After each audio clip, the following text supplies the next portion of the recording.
पन्ने भरते गए, दिल के पन्ने भरते गए, बाकी कलम सब कह गई, बाकी कलम सब कह गई। अभिनंदन है आपका, सादर करूं प्रणाम। हिंदी मेरे हिंद की संस्कृति की पहचान, मिस्री गोले कान में इसमें बसती जान। अलग अलग भाषा सभी अलग अलग पहचान, गौरव है हिंदी दिवस, हिंदी मेरी शान। संस्कृत की दिव्यासुता, संस्कृत की दिव्यासुता, जन जन का आचार, लाकर अब व्यवहार में दो इसको विस्तार। शब्दों की कंसादिका, श्रमिक बिना लिए अवकाश। शहर बसाकर ढूंढता, शहर बसाकर ढूंढता, गली गली में गांव। कुल्हाड़ी है हाथ में, कहाँ मिलेगी शाम। तीर्थ पुण्य तूने किए, जग में कई हजार। सेवा बिन माँ बाप की, सब कुछ है बेकार। पृथ्वी जल पावक गगन और पवन निर्जीव। पंचभूत से जग बना, आत्मा करे सजीव। दुनिया उंगली में बसी, सिमट गया संसार। ऑनलाइन पर रह गए सारे लाड दुलार। माँ बहू बीवी बहन बिन, सूना हर परिवार। वंश चले ना बेटी बिन, ये जग का आधार। रोटी पानी बिक रहा, बिके वस्त्र आवास। वाईफाई फ्री मिला, कैसा ये उपहास। एक कविता। खिड़कियां। देखते थे खेलता बचपन, दूर खड़ा एक पिघलाता हुआ पेड़। ताजा हवा का झोंका, कमरे का बदलता मौसम, बदलता मिजाज। जब भी खुलती कोई खिड़की, आंगन की पिछवाड़े की। अब है वातानुकूलित घर, ताजा हवा में से महरूम कमरे। इंडोर खेल में ऊर्जा बचपन, बासी मौसम, बिगड़ते मिजाज, टूटते रिश्ते। क्योंकि अब खिड़कियां नहीं खुलती, नहीं मिलती विचारों को उड़ान। अभी जो उड़नी है वो उड़ान बाकी है, अभी जो छूना है वो आसमान बाकी है। अभी तो नापे हैं मुट्ठी पर सपने, सामने अभी तो सारा जहान बाकी है। बहुत सुंदर काव्य पाठ आदरणीय द्वारा, एक बार जोरदार तालियां बजाएं। विनोद पारा सिंह जी ने बहुत अच्छा काव्य पाठ किया था। उन्होंने पत्नी पर कविता सुनाई थी। मेरे साथ क्या हुआ एक बार कि मैं कवि सम्मेलन से घर गया और जरा खराब मूड में था। अपनी पत्नी को बोल दिया कि अपनों ने हमें लूटा, गैरों में कहाँ दम था। अपनों ने हमें लूटा, गैरों में कहाँ दम था। और मेरी किस्ती भी वहां डूबी जहाँ पानी बहुत कम था। हाजिर जवाब पत्नी थी सब कवि की। उसने तत्काल जवाब दे दिया 1 मिनट में कि तुम तो थे ही बेवकूफ, तुम्हारे भेजे में कहाँ दम था। तुम तो थे ही बेवकूफ, तुम्हारे भेजे में कहाँ दम था। और वहाँ किस्ती क्यों ले गए जब पानी बहुत कम था। अगले कवि के रूप में छत्तीसगढ़ से पधारे कोमल सिंह राठौर। जैसा कि उनका नाम कोमल है, वैसा ही उनका हृदय भी कोमल है। अपनी कोमलता से वो उन्होंने हमारा दिल जीत लिया। 2 दिन से हमारे साथ में है। और मैं अपने एक मुक्तक के साथ उनको बुलाना चाहता हूँ कि मुझे चुनौतियों से लड़ने में मजा आता है। मुझे चुनौतियों से लड़ने में मजा आता है। गिर भी गया तो गिरकर उठने में मजा आता। सबकी ज्येष्ठ भगनी है, संस्कृत ही सबकी ज्येष्ठ भगनी है। रक्त बनकर दौड़ रहा है नस नस में, रक्त बनकर दौड़ रहा है नस नस में। ओम का नाद ही, ओम का नाद ही जीवन दायिनी है। ओम का नाद ही जीवन दायिनी है। बहुत अच्छा।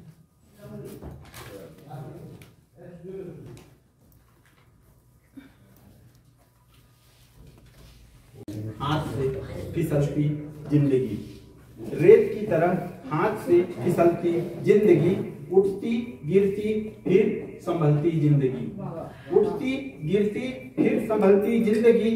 वक्त कभी एक सा नहीं होता जान लो, वक्त कभी एक सा नहीं होता जान लो, सुख दुख के करवट बदलती जिंदगी, सुख दुख के करवट बदलती जिंदगी, समय के वार से सबक लेता हर कदम, समय के वार से सबक लेता हर कदम, इस गली से उस गली टहलती जिंदगी, इस गली से उस गली टहलती जिंदगी, नए का जश्न या पुराने का गम मनाएं, नए का जश्न या पुराने का गम मनाएं, अंजुरी से पल पल छलकती जिंदगी।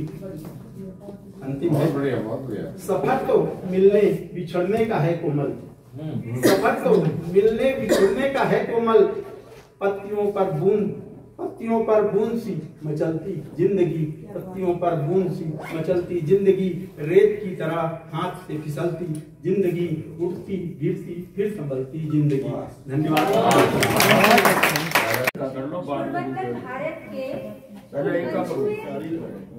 स्वतंत्रता सेनानी जो 8 एक्साइटमेंट द्वारा हमने लिखकर इस रिवर संग्रह का हमने एक प्रकाशन किया है क्रोध हिंदी साहित्य अकादमी की ओर से, तो मैं आभार प्रकट करती हूँ। भाषा माघ को कथा व्यथा बता देती हूँ, ये नेपाली भाषा जो 8वीं अनुसूची में हमारे भारतीय भाषा के रूप में हम जानते हैं, ये उसी संघर्ष की कहानी है।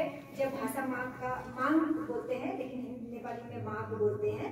भाषा माघ की जो संघर्ष की कथा व्यथा थी, उसके बारे में ये पुस्तक लिखी गई है। और इसका लेखक राज के श्रेष्ठ जी है, जो कि सिक्किम के वरिष्ठ साहित्यकार है, और इसका प्रकाशक है। इसमें आपने क्या किया है वो बताइए। अखिल भारतीय नेपाली भाषा समिति देहरादून गढ़ी उत्तराखंड भारत की है। मैं इस संस्था की एक सदस्य हूँ, इस वजह से इसको भी भूटान में लोकार्पण करने का इस मंच से सौभाग्य प्राप्त हुआ है। और एक इनकी पुस्तक है पूर्वोत्तर भारत के विस्मृत स्वतंत्रता। तालियां बजा दीजिए।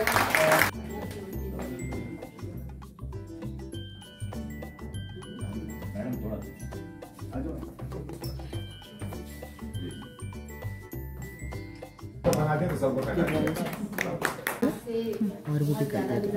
मंच को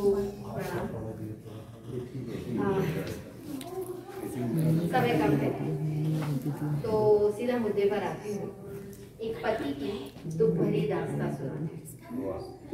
जानती हूँ दूसरे का दुख हमारी हंसी बन जाता है। जनाब हंसेगा मत, हंस भी लीजिएगा, पर व्यंग को संभाल कर घर बोलना चाहिए। तो मेरी कविता का शीर्षक है करवा चौथ। क्या बात? पति मेरा नहीं, मेरी पड़ोसन का उसका पति हर बार करवा चौथ के आते ही उसे ताना दे देता था। अरे क्या करोगे करवा चौथ का व्रत रखकर, सगाई से लेकर गिफ्ट तक मेरे पतियों की ही हानि होगी। तुम्हारी सुबह से शाम तक पानी पानी पानी की कहानी होगी। पानी पीते ही मुझे दौड़ाओगी। अरे चांद को क्या हुआ देखो तो, समय से पहले ही उसका दरवाजा खटखटाओगी। तो छोड़ो ये ड्रामे, अगली बार से करवा चौथ की ये नौटंकी मत करना। दिन अच्छे गुजर रहे हैं, बस उसी से मौज करना। तो पिछले करवा चौथ की बात पत्नी ने दिल पर ले ली। किशोर जी ध्यान। और इस करवा चौथ पर उसने अपने पति की दिल की कर डाली। करवा चौथ वाले दिन जब सुबह सुबह नाश्ते में पत्नी ने 4 आलू के पराठे डकारे, वाह अच्छा है। पति ने ठंडी आह भरी, कैलेंडर पर डेट थी पड़ी 17 करवा चौथ। पति को अपना 1 साल कम होता नजर आया। उसने सोचा कि भूल गई होगी, भूल चूक तो नहीं देनी होती है। 20 साल से वो आज तक गलती नहीं हुई, तो अभी भी समय है, याद दिला देता हूँ। पति ने पत्नी को टटोलते हुए कहा, बताओ तो ऑफिस से आते हुए क्या गिफ्ट ले आऊं? पत्नी ने बड़े ही बेपरवाह अंदाज में कहा, अब छोड़ो ये गिव एंड टेक का धंधा, तुम्हें तो कहते हो करवा चौथ बन गया है गले का बंधा। अच्छा तो प्यार से जो चाहो ले आना। अब तुम्हारी उम्र बढ़ाने के लिए भूखी नहीं रहूंगी, ये था तुम्हें बताना।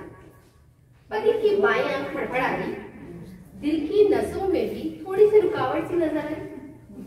20 सालों से लगातार करवा चौथ पर चुटकुले सुनाता था, पत्नियों का बहुत मजाक उड़ाता था, करवा चौथ के नए चोचलों को धंधा बताता था।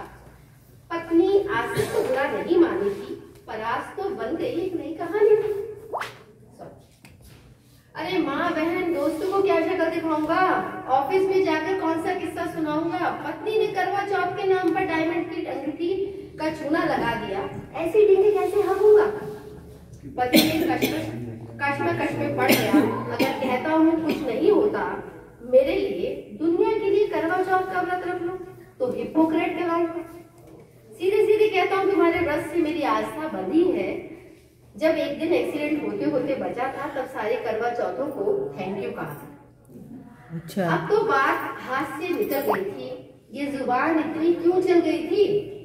अफसोस तो हो रहा था, वो करवा चौथ की शाम मिस करेगा। बीवी को आज सजा सवरा कहाँ देख सकेगा। झरने में उसका चेहरा देखकर जब वो मुस्कुराती थी, उसकी आरती उतार कर जब वो मीठा खिलाती थी, तो सामने वो नई नवेली दुल्हन सी नजर आती थी। आज अब हर प्यार का पल खो गया। अब करवा चौथ तो यादों की आर्काइव में चला गया। अरे करवा चौथ का ये दिन बहुत याद आएगा। बहुत अच्छा। पत्नी से प्यार है, अब वो ये कैसे बताएगा। उनकी बातों का अजी क्या कहिए, अल्फाज तारीफ बनकर खुद बोलने से निकल आते हैं। अब मैं बुलाना चाहूंगी श्रीमती सुवर्णा जाधव, जो पुणे महाराष्ट्र से यहाँ आई हैं, वो आके अपना काव्य पाठ करें। सब लोग अभी सब नारी पर घेरे हुए हैं। नारी सब पे भारी है, कहते हैं नारी सब पे भारी है, पर सुरक्षा के लिए जंग उसके अभी जारी है। सुरक्षा के लिए जंग उसके अभी जारी है। मेरी कविता का शीर्षक है अफसोस। इसके लिए ये किया, उसके लिए वो किया, इसके लिए ये किया, उसके लिए वो किया, ऐसे मेरे कर्तृत्व के मैं सुनाया करती थी किस्से। इसके लिए ये किया, उसके लिए वो किया, ऐसे मेरे कर्तृत्व के मैं सुनाया करती थी किस्से। एक दिन खुद से पूछा, खुद के लिए क्या किया। एक दिन खुद से पूछा, खुद के लिए क्या किया। अंतर्मुख हो गई और याद आया, अरे जीना तो रह ही गया, जीना तो रह गया। वाह, बहुत सुंदर, बहुत सुंदर, बहुत सुंदर काव्य पाठ। श्रीमती शशि किरण जी हमारे बीच में आ चुकी हैं। मैं उनको बुलाना चाहूंगा कि प्यार हस्ती में बड़े। सर ने बिल्कुल सही कहा कि लंबी दूरी तय करनी हो तो वक्त लगता है, और जब नए नए लेखक होते हैं तो अपनी सारी रचनाएं बहुत अच्छी लगती हैं, और बड़ा कंफ्यूजन हो जाता है कि अरे कौन सी सुनाए कौन सी छोड़ दो। ये बात जब मैं यहाँ खाना खा रही थी तो विष्णु सर ने बोला, मेरी कविता का शीर्षक है जिसे मैं पढ़ रही हूँ, स्वेटर। सर्दियाँ आने को हैं, सोचती हूँ तुम्हारे लिए एक स्वेटर बुनूं। सर्दियाँ आने को हैं, सोचती हूँ तुम्हारे लिए एक स्वेटर बुनूं। सलाई पर फंदे डाल पहले सलाई बुनी, तो ख्याल आया कि हम स्वेटर की बुनावट जैसे ही तो बुने हुए हैं। शादी के शुरुआती साल स्वेटर के बॉर्डर के माफिक गार्टर स्टिच में बुने, हर सलाई सीधी सीधी, पर हम कितने उलझे। हर बात पर सिर्फ रजामंदी, हाँ मतलब हाँ, ना मतलब ना, ना कोई तकरार ना कोई इनकार। उसके बाद धीरे धीरे स्वेटर की बनावट का वजूद उभरने लगता है। हम भी अपनी जिंदगी के अपने अपने किरदारों में आ ही गए।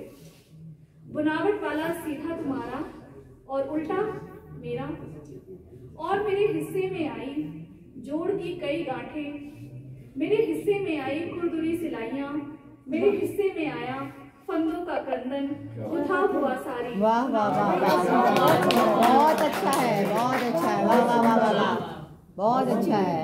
सारी गर्माहट मेरे हिस्से, बुनावट का सारा आलिंगन, सारी गर्माहट मेरे हिस्से। तुम जब भी दफ्तर से आकर बाजारी स्वेटर उतार मेरा बुना स्वेटर पहनते हो तो महसूस होता है कि गर्माहट अभी बची हुई है, बरकरार है।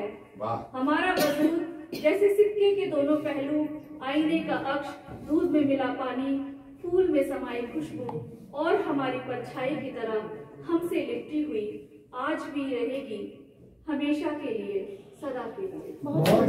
अच्छा है। कविता का शीर्षक है जिसे मैं पढ़ रही हूँ, स्वेटर। सर्दियाँ आने को हैं, सोचती हूँ तुम्हारे लिए एक स्वेटर बुनूं।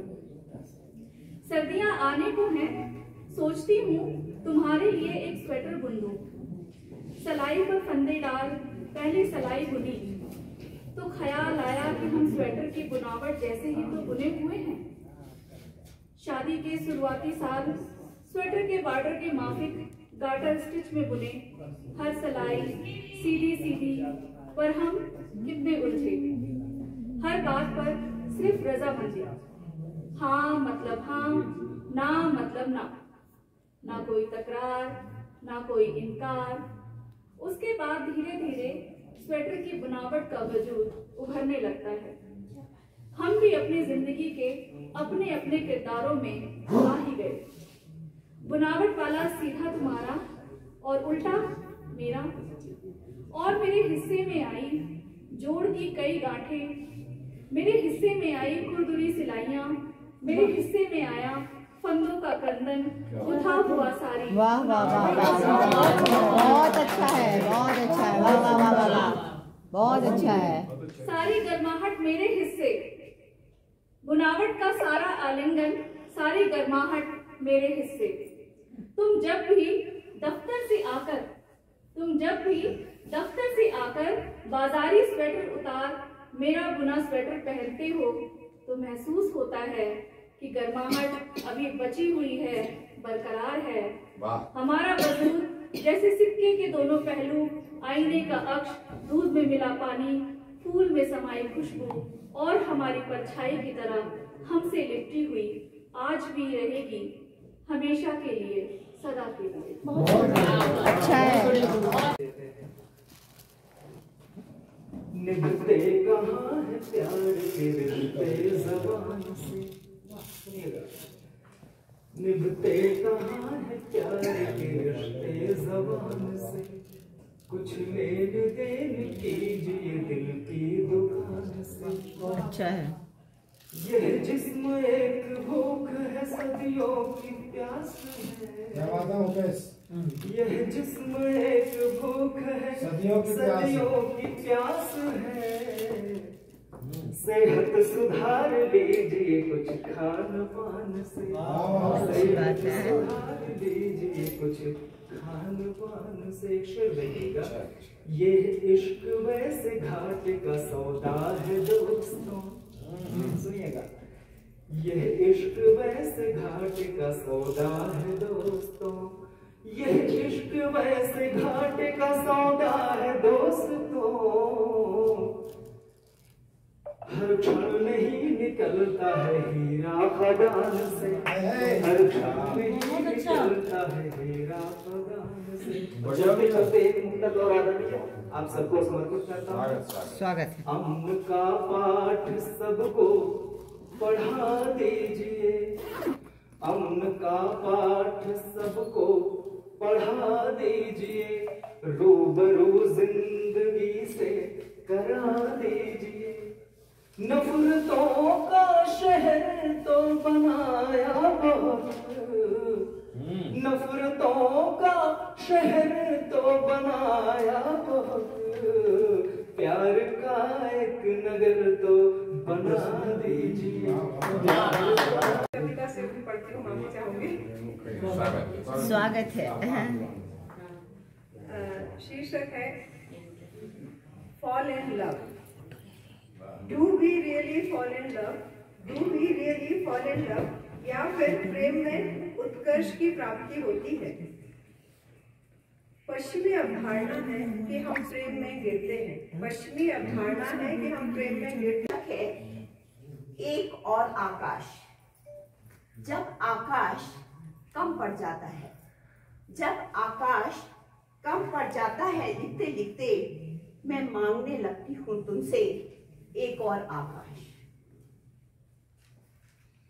शीर्षक है उम्र। नहीं सुनाई देती है, नहीं सुनाई देती है जब आवाज तेरी मेरे सालों में से चुरा लेता है, मेरे सालों में से चुरा लेता है जैसे कोई उम्र मेरी। वाह। चित्रकार है और इनको बागवानी का भी बड़ा प्रेम है।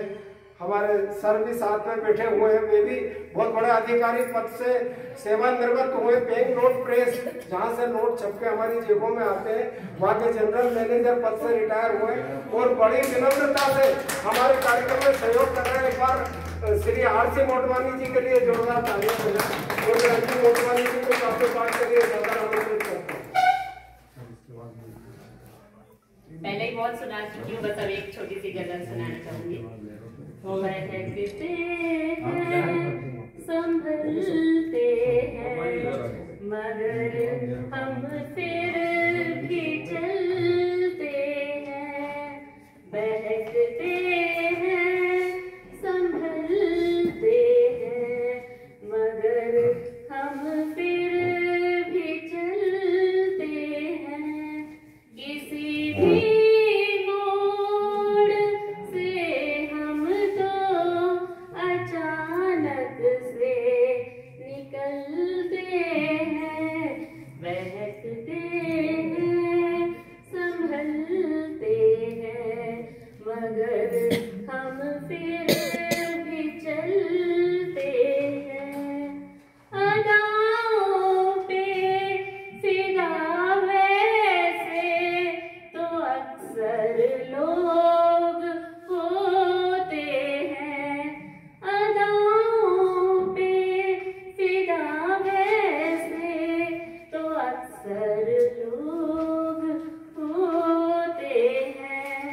जो जलने वाले होते हैं वो तो वैसे भी जलते हैं। हमारी बात को वो तो उड़ा देते हवाओं में। हमारी बात को वो तो उड़ा देते हवाओं में। कहीं कैसे कि ये अरमां भी चुपके से पिघलते हैं। कहीं कैसे कि ये अरमां भी चुपके से पिघलते हैं। निगाहों में खटकना तो समझ में आता है हमको। निगाहों में खटकना तो समझ में आता है हमको। मगर कुछ लोग होते हैं जिन्हें हम यूं ही खलते हैं। मगर कुछ लोग होते हैं जिन्हें हम यूं ही खलते हैं। खुदा की रहमतों से जिंदगी अंजू संवरती है। खुदा की रहमतों से जिंदगी अंजू संवरती है। मगर कुछ हादसे देखे जो किस्मत से भी टलते हैं। मगर कुछ हादसे देखे किस्मत से